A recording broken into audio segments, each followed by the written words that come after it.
Now, in the early 1970s, you went into producing series. As a matter of fact, I think you produced Make Room for Granddaddy. Make Room for Granddaddy. Yeah. How did that come about? Co-produced it actually with E. Jack Newman, who wrote it, and or no, excuse me, well, forgive me, I'm drifting off here a little bit. Granddaddy was the Danny Thomas show that I did. Yes. No. E. Jack was a dramatic writer. E. Jack was a dramatic. I was Grandpa Goes to Washington. That's a whole other thing. No, this again was Danny Thomas, and it was at a time when Danny Thomas had just finished Aaron Spelling's partnership. They had been partners, and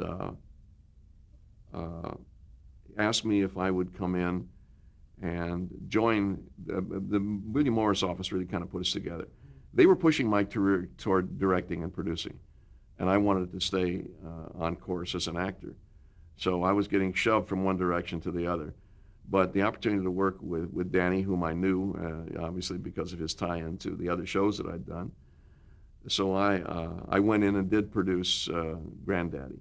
What was that like? Well, it was a lot of fun. You know, I keep saying it's a lot of fun, but my life has been a lot of fun. I'm one of those people that have been blessed by having one good experience after another, and I can certainly include this one. Ron Jacobs was the producer, line producer. I was a so-called executive producer, and it was the opportunity or the attempt to resurrect Make Room for Daddy, and to bring Danny back to television again. My greatest battle was trying to get him to dress like Granddaddy and not to dress like Daddy. I'd say, Danny, Granddad would not wear that shirt, you know, and we'd get into an argument about it. I mean, a friendly argument over it. But it was a nice experience for me. I had not been in a position before where I had been in not complete control, but certainly in as much control as I was with that. You had a stellar cast too, didn't you? Yes, we did. Marjorie Lord. Marjorie Lord was his wife. I had an occasion. They wanted to bring in a guy to be a sidekick of Danny's, a guy that was kind of a piano player, and so. And I thought of Rosie Greer. And in the middle of the night, I said, Rosie Greer would be great for this character. And Danny said, how in the hell did you think of him? I said, it just came to me. I don't know why. We brought Rosie in, of course, and Rosie stayed with the show as a character. And, of course, Hans Conried, whom I had worked with for 100 years in radio, came in as Uncle, whatever his name was, who always put me away because he was so funny. You had Angela Cartwright. Angela Cartwright, who was delightful as one of his daughters. And it was again, a pleasant show because these were people that had been schooled in the old days of 3-camera. There was nothing to teach them. There was nothing for them really to learn.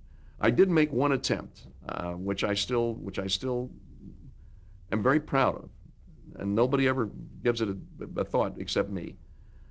I decided that what was wrong with the 3-camera technique was it never had a fourth wall.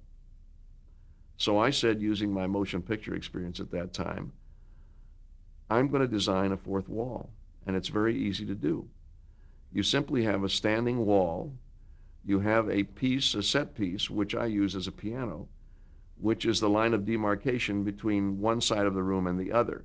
So the character could walk off camera, left to right, off camera, past the piano, and appear against this other wall, coming in right to left, and play the scene back to the fourth wall. And we put that together and designed it, made a model, and we shot 2 shows that way. Danny could never figure it out. He could never figure, well, I'm walking off camera. I said, no, you're not, Danny. You're walking into camera. You're coming on this camera, because I had a 4th camera that just covered that side. And I used it mostly for just, close-ups or very, very tight shots. And it worked well. But in the final analysis, who gives a damn whether you have a 4th wall in a 3-camera show or not, I just got so tired of seeing people sitting around a dining room table with one side open, like who's going to show up and eat on this side? Are there seats on this side of the table? I always wanted to see who was over there. And it always bothered me in watching television. I said, there's a way to do this. There's a way to do this. Peter Woolley was our set designer. I said, Peter, he went crazy for the idea. He said, what a great idea. He thought we'd be in the museum of, Smithsonian with this idea. It was revolutionary. Revolutionary, and we thought it was really going to work. And nobody's ever done it to this day again. I don't think it's ever been suggested by anybody again. But I'm so tired of watching people in today's shows walk in and sit on the same couch, facing the same direction, and talk to nobody. And I always wondered, why can't it look like a motion picture? I mean, we're not fooling anybody. This is not, this is not real time or real life. Let's do it like a film. So I was never able to get that over with. I tried. But I had a lot of fun because we were able to we brought in some wonderful guest stars, Frank Sinatra, Sammy Davis Jr., both of whom I'd worked with. Sammy Davis was very interesting. When we were doing Armis Brooks on radio, Sammy Davis was befriended by Jeff Chandler, who really took him under his wing and introduced him to everybody in town. And we would have the morning show, the afternoon show for the East, and then we had a 3-hour break, and we always go and play miniature golf on Hollywood Boulevard. There was a little miniature golf place. So we'd go have a hot dog and play miniature golf, and then come back for the second show for the West Coast. And Sammy would come with us. Sammy was just a real devotee of the show. Always wanted to be on the show and never got on it, incidentally. He was very excited one day. He says, me and my father and my uncle, we've been booked on the Spade Cooley show. And that's when the Will Maston Trio started to take off on television. They'd always been in theaters before that, but that was their television appearance. And so Sammy Davis was part of the gang on that show, and would come around, and so that was part of the perks of this. Sinatra in 1942, I was about to go into the service. I was doing Date with Judy. And Frank Sinatra was at that point, was at the height of his stardom, with the teenagers and the girls, and screaming and yelling and hollering. And playing Oogie Pringle, I had a catchphrase that I used almost every show. I'd come in, I'd open the door, and it was one of those things that we did in radio. There was always something, Jack Benny had it, other people had it. Mine was, I'd come to the door and I'd say, "Hi, Judy, I'm glad to see you." I'd go, boy, do you look snazzy. Whatever, I would work that into whatever I was saying. Well, now in this show, we had our own orchestra on A Date with Judy, which was about 25 pieces and an audience. And now here comes Frank Sinatra. He brings Gordon Jenkins and his orchestra. Now we've got 900 people in the orchestra. And what happens in the show is Frank Sinatra, we go to see a Frank Sinatra movie, Judy and I, and he sings Night and Day, or whatever it is. And Sinatra's there. Now we could hardly hear Sinatra sing because it was also the time of the charm bracelets. And all these little girls were oohing and ahhing and shaking their hands. And it sounded like, Kris Kringle was on the roof. And everything he said, of course, was a 3-minute wait to hear the laughter or whatever. But he had just sung this song. Now Judy goes into a dream sequence where Frank Sinatra becomes Oogie Pringle and I become Frank Sinatra. And I have to now sing on radio, live. And I could, I had a typical Frank Sinatra introduction, which was, I didn't know when to come in. Gordon Jenkins and our own orchestra director pointed at me to try to get me to start. It took me 8 bars to catch up, and it was hysterical because it sounded like it was rehearsed. It wasn't at all. I was terrified. And Sinatra was, and so I had met Frank Sinatra and worked with him. It fade in, fade out again. Now he's going to appear on the Danny Thomas show as a guest star. And I had recorded by radio recorders in Hollywood. I had recorded a 16-inch disc of that show on acetate. And I had it transferred onto cassette and gave a copy to Frank. So I was able to say, this was really the beginning of your career, Sinatra. So you have us to thank for. If you had not appeared on Date with Judy, you would have been nobody. And I'm sure he took that nicely. Yes, he did. A few years after the Danny Thomas, just wait a moment for that, you formed a production company with Danny called Thomas Crenna Productions. Mm-hmm. And I think one of your first projects there was Captain Newman, M.D. Talk about that. Well, I had acquired the book, Captain Newman, M.D., which had been a motion picture starring, I believe, Gregory Peck. Gregory Peck played Captain Newman.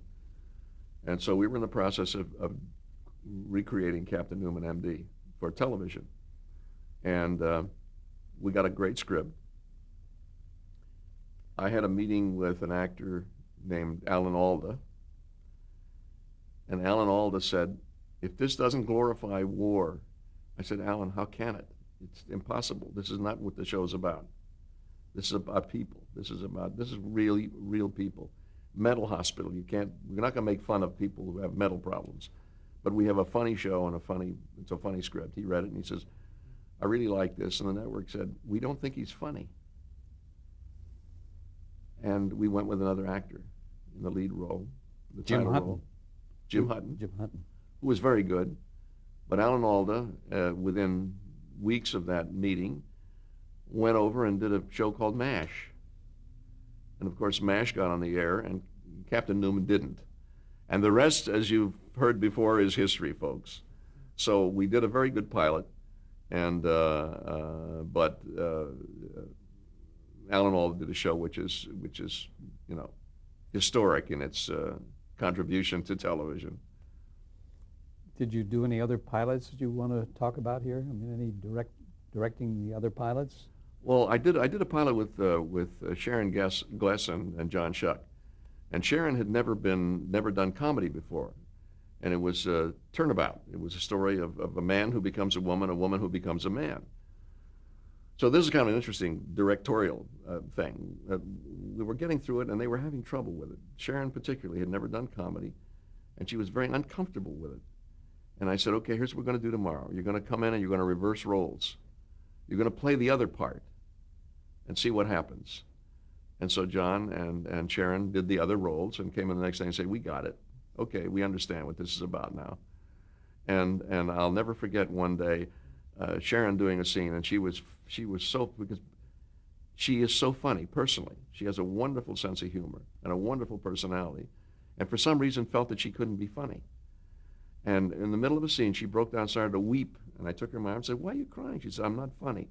I said, Sharon, I don't want you to be funny. I want you to be Sharon Gless. Just do that.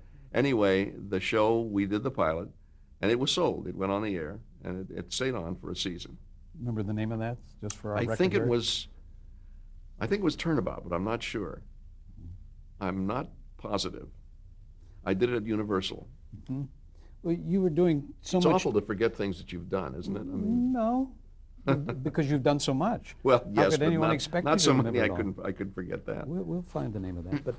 But I was curious about how you were able to juggle, specifically your acting in feature films, your directing of TV shows and pilots. How did you manage in terms of your time? Well, I don't know. It didn't seem difficult to me at the time because it kind of, things fell in and fell out.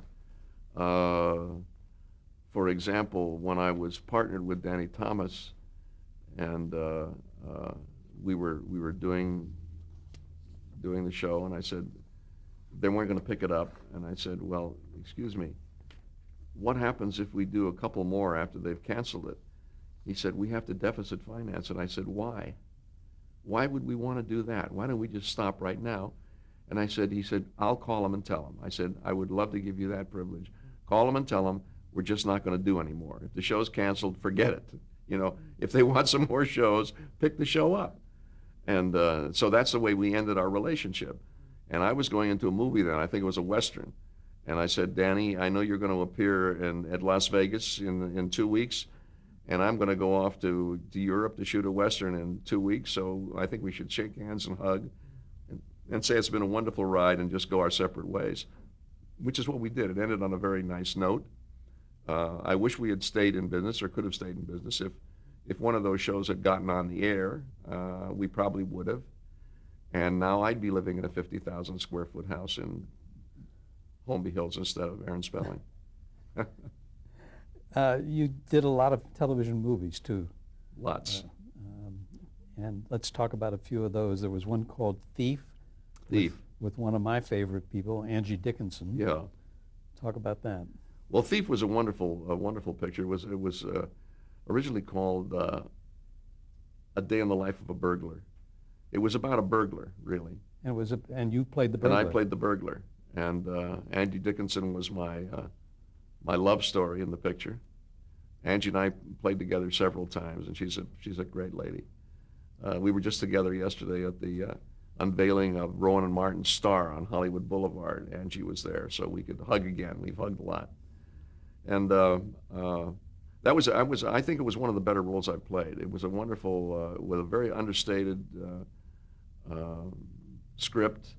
A guy who really is a cat burglar and goes into houses. And we were at this house in Bel Air, and it was a fantastic house. I mean, there was an Aubusson carpet on the ground that was probably worth $250,000, and they're dragging cables across it, to shoot this thing.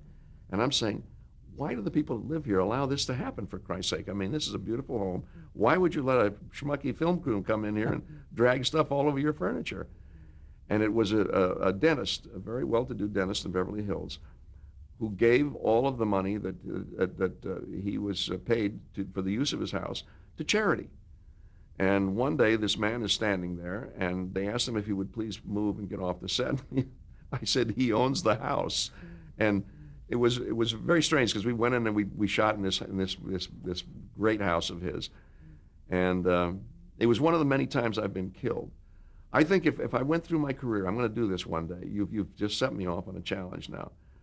I'm going to see how many times I've died in motion pictures and television. And I will make a bet that it's probably 3 times more than any other actor has ever died, and in more different ways. Why is that? I have no idea. I guess they just want to get rid of me. I have no idea. But it's just, I played so many characters. I didn't thief. I was shot in the last frame of the picture. I'm shot. I've been killed so many times in so many different ways. Or is it because you have such warmth that comes out of you as a natural emotion that they want to move the audience? They just want to get rid of me, I think. No, you're being kind. Footsteps was another picture you made with Joanna Pettit, Yeah. Forrest Tucker. Yeah. And Footsteps was wonderful. I played a junior college football coach, and that was an interesting experience. I was playing this cigar chewing coach, and they wouldn't let me wear shorts because I have very skinny legs, and I was so upset by that. I said, "You sure? Can't you just shoot me from the waist up?" Anyway, so we were doing this picture, and I'm playing the scene with these real college football players who are appearing as extras in the film. And this one kid weighed about, I'd say maybe 270. And in those days, that was big. In those days, 230 was a pretty big player. This guy was gigantic. He was about 6'4", and I was teaching him how to play dirty, because that was the kind of a coach I was. And I said, this is how you knee a guy. And I showed him how to knee, and I said, okay, now try it.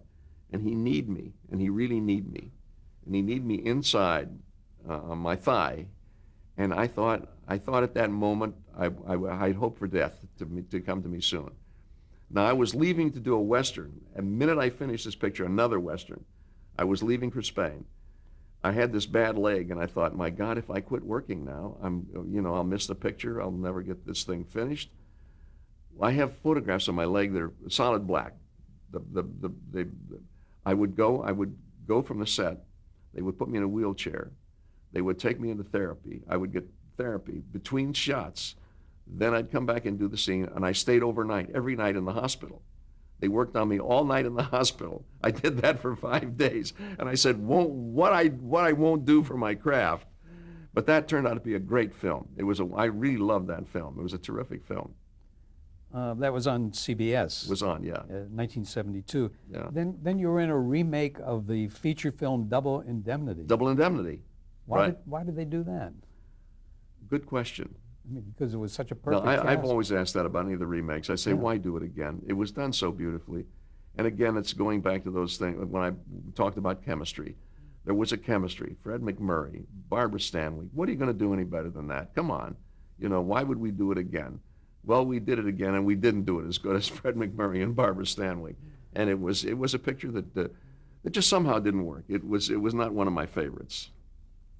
You did a Lily Tomlin special? Lily Tomlin, whom I also saw yesterday at the unveiling of Rowan and Martin's Star, and gave her a big hug. That was fun. How that came about, I will never know, because today people still say to me, at this stage of my career, or they say to my agents, does he do comedy? And for the first 30 years of my life, I did nothing but comedy.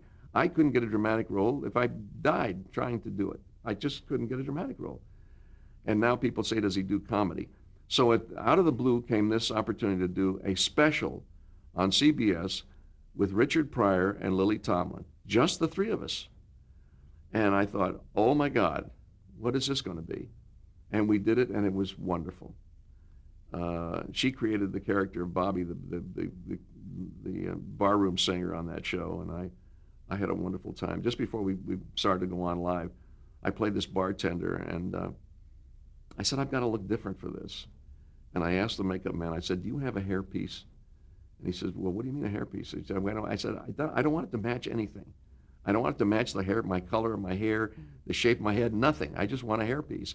So he stuck this hairpiece on me, and I asked him to run a little of the glue down on my forehead so you could really see it. And it had sideburns too. And I said, leave those up a little bit. So I played this bartender with the hairpiece, with the bad hairpiece. That was my contribution to the comedy of that show. But working with Richard Pryor was wonderful. He was at the top of his game, and he was so funny. And it was sketches, is that what you did? We did sketches, yeah. We did one sketch where he was going to show me how to romance Lily Tomlin.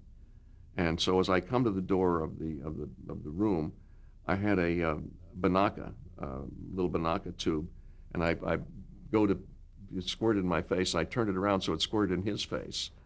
And that began a lot of hijinks. Now, he went home. That was the year in which he was wearing afro, real afro, big afro, as you remember, Pryor in his early years. And we hadn't finished the sketches. We were in the midst of a sketch in which we had gotten into an elevator. And he came back to the studio to CBS the next day with cornrows. And everybody said, Richard, what the hell have you done? He said, well, he said, you can't do this. He says, you know how long to put this in? I'm not going to take this out. And so he plays the rest of the scene and the rest of the show in an afro wig. They had to find a wig to put on him to cover the cornrows. And that was Richard Pryor in those days. That reminds me of the story of Mia Farrow cutting her hair after she and Frank Sinatra broke up, and she was on Peyton Place. Oh, God, yeah. They were right in the middle of an episode, and she had that long hair, and she cut it short because he liked it so much. And they had to put a wig on her. Anyway, Nightmare was the name of a picture you did with Patty Duke. Patty Duke, yeah. I think that's one of the first pictures I did with Patty Duke. We've done several since then, and that was an interesting experience. It was a story of a man who was pursued by a stalker who was attempting to kill him. And it's one of those, like a rear window, looking through the window, seeing what's happening at another apartment and that sort of thing. We played a scene in New York City on 42nd Street, unbeknownst to the police. Only a couple of police knew what we were going to do. And it was this guy chasing me down 42nd Street with a butcher knife with blood on it, because he'd cut me once already. And we shot that in early evening with the teeming crowds on 42nd Street between Broadway and the next avenue. And when we finished, I looked at the actor that was chasing me and I said, we have got to be crazy. Because somebody, there was a story of somebody that shot a picture back then. A policeman hit him over the head with a billy club. They shot it not having told the police department what was happening. How did they hide the camera? The camera was in a van that was moving alongside us down the street. It was in a van. And they had a camera across the street on top of a marquee on a theater and panned us with that. And then a van was moving alongside us. And we thought, that is really insanity. We could have both been killed. Somebody could have hit us. And it was interesting because I was running ahead of him and I'm seeing the look on people's faces as I'm approaching them. Some of them are cheering him. Some of them are screaming. And, there was another TV movie in 1974 for ABC. It was a Western, Shootout in a One-Dog Town. Yeah, with Burt Kennedy. Mm-hmm. Shootout in a One-Dog Town was an opportunity to work with all the really great Western cowboys that I've always had admired so much in movies. Jack Elam, who said, I want everything you have. I want your briefcase, I want your pen, I want your sunglasses, and he wanted to copy me. He said, "You're my idol." Jack was a funny guy. We used to play poker in the back of the van going to and from the Stephanie Powers was my wife in that picture, and they said we will fly you to the location, and we said, in a Mexican plane you're going to fly us to the location? I don't think so. This is not a racial, and this is not a political thing. This is just, we don't want to fly in a plane to the thing. So we each day would get in a car and we'd driven there, and it took us about an hour and a half each way. And Stephanie, I remember, brought to that location, we both brought tennis rackets because we understood each of us played tennis. And the first afternoon, it was like tennis anyone. She came out of her bungalow in Durango, tripped and fell and sprained her ankle, and played the rest of the picture in a huge cast hidden because she had long frontier dresses on. But she's a great gal, too. And you also had Dub Taylor in that picture. Dub Taylor? Dub Taylor. All, as I say, all the great Western guys. Dub Taylor was, I mean, one of the great Western characters of all time. Legend. Honky Tonk, 1974, NBC, Stella Stevens. Why would we make that? I don't know. I mean, Clark Gable and Lana Turner. Why would we do that again? And when I went into wardrobe and put my outfit on, it had Clark Gable in it, was written in it. We happened to be the same size. And I said, now, why are we doing this? Is there somebody? It was the intention to make it. It was a backdoor pilot. It was going to be a series if it was successful. Well, needless to say, it did not get on the air, but it was fun to do. You know, all westerns are fun because it's cowboys and Indians, and you're playing silly things. And, kind of a kid's game. yeah, it was fun working with Stella. Yeah. There was another one, that I saw part of at the museum. Was terrific. Conflicts, double solitaire, excuse me. Oh, Double Solitaire. It was That's a interesting. PBS production. That was a PBS show. Yeah. 1974. Norman Lloyd was doing shows for PBS, and it was a play written by Richard Anderson, Double Solitaire. It's a story of a failing marriage, and Harold Gould. Paul Bogart directed Paul it. Bogart directed it, and we did it live as a live television show, and I look back with a great deal of fondness for that. It was quite a challenging role, and it was a role that really caused you to examine your own personal relationship in marriage and so on. It was, some great lines I still remember. One of the lines, who says we have to go through life like a railroad track, side by side into eternity? I mean, Anderson, an examination really of the relationship between a man and woman after 30 years of marriage. And it was really, really very well done. I just want to mention one last one here. A Girl Named Sooner, directed by Delbert Mann, 1975, NBC. Delbert Mann, one of the nicest men I ever worked with. And, of course, the cast is, again, here I am again with the goody two-shoes with all these things. But I have been truly blessed with the people I've worked with. And that cast was Don Murray, Cloris Leachman, Don Murray, and the star lady, Anne Francis, and one other, Lee Remick. Don't leave out Lee Remick. Oh, she was wonderful. What a great lady she was. We'll pause for just a moment, Richard.